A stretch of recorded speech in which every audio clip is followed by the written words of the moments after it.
তোমার জন্য একটা খুশখবরি আছে। বলে কি খুশখবরি? দুনিয়ার সব মানুষ জান্নাত পাওয়ার জন্য অপেক্ষায় আছে, আর আল্লাহর 8টা জান্নাত তুমি ওমরের জন্য অপেক্ষা করতেছো। বলে কেন?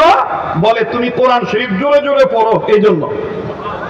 হযরত ওমর যখন কথা বলতো তখন জোরে বলতো, এজন্য মুমিনদের কথা বলার স্পিরিট, হকের পক্ষে হুঙ্কার দেওয়া, এইটা উমরি হুঙ্কার, এইটাকেও সমালোচনা করা যাবে না। আবার যারা আস্তে আস্তে কথা বলে তাদেরকেও সমালোচনা করা যাবে না। আল্লাহ রাসূল সাল্লাল্লাহু আলাইহি ওয়াসাল্লাম একদিন চেক করতেছে, দেখি কোরআন শরীফ কে কিভাবে পড়ে। হঠাৎ করে বেরিয়েছেন, নজর করে দেখতেছেন ওমর রাদিয়াল্লাহু তাআলা জোরে পড়ে আর আবু বকর আস্তে আস্তে পড়ে। শেষে আল্লাহ রাসূল জিজ্ঞেস করলেন, ভাই আবু বকর, আপনি কোরআন শরীফ আস্তে পড়েন করো? ভাই আমি আস্তে পড়লেও যে আল্লাহ শুনবো, জোরে পড়লেও আল্লাহ শুনবো। ওমর, আপনি এত জোরে পড়েন কেন? ওমর কয়, আমি আল্লাহরও শুনাই, আর যারা আল্লাহ তাকাইয়া আল্লাহ জমিনে বাস কইরা ঘুমায়া থাকে ওগর কানের সেদা পর্যন্ত এই কোরআনের আওয়াজ পৌঁছায় দেওয়ার জন্য জোরে জোরে পড়ি, যাতে ঘুম ভাঙা যায়। এই জন্য কোরআন জোরেও পড়তে হইব, আস্তেও পড়তে হইব, ঠিক কিনা বলেন? আমার বন্ধুগণ, আমার ভাইরা, সেই ওমরের ইজ্জত বাড়াইলেন কে? আল্লাহ।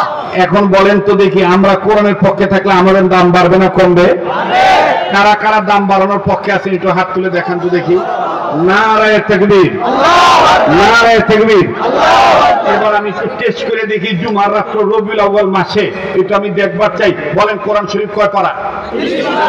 এই 30 পারা কোরআন শরীফকে মহব্বত করে এই হাজার হাজার শত শত উম্মতের মধ্যে হতে এই জুমার রজনীতে একজন ভাই আছেন যে হুজুর আমি 1 পারা কোরআন শরীফকে মহব্বত করে ওমরের সাথে জান্নাতে যাওয়ার টেন্ডেন্সি অন্তরে লালিত পালিত করে লালন পালন করে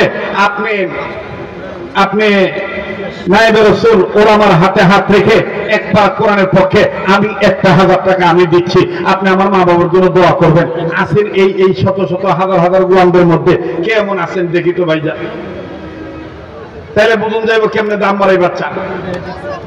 কোন মুরব্বী আছেন দেখি তো ইনশাআল্লাহ। কই কেনা একটু আমার কাছে পৌঁছে দিতে হইব, যেহেতু আমি 1000 টাকা দিয়ে শরীক থাকলাম, আল্লাহ কবুল করবেন ইনশাআল্লাহ। কোরআনের পক্ষে, কোরআন যেহেতু সম্মানের কিতাব, 1 পারা কোরআন শরীফকে মহব্বত করে 1000 টাকা আমার হাতে নগদ দিবেন। এই যুবক, তুমি একটা নিয়ত করে যে হযরত আমি দ্বীনি প্রতিষ্ঠানের সাথে শরীক থাকলাম, আমি কোরআনের শিক্ষার সাথে আমি শরীক থাকলাম, কোরআনের দীক্ষার সাথে আমি শরীক থাকলাম, হযরত আমি প্রতিজ্ঞা করলাম আমি কোরআনকে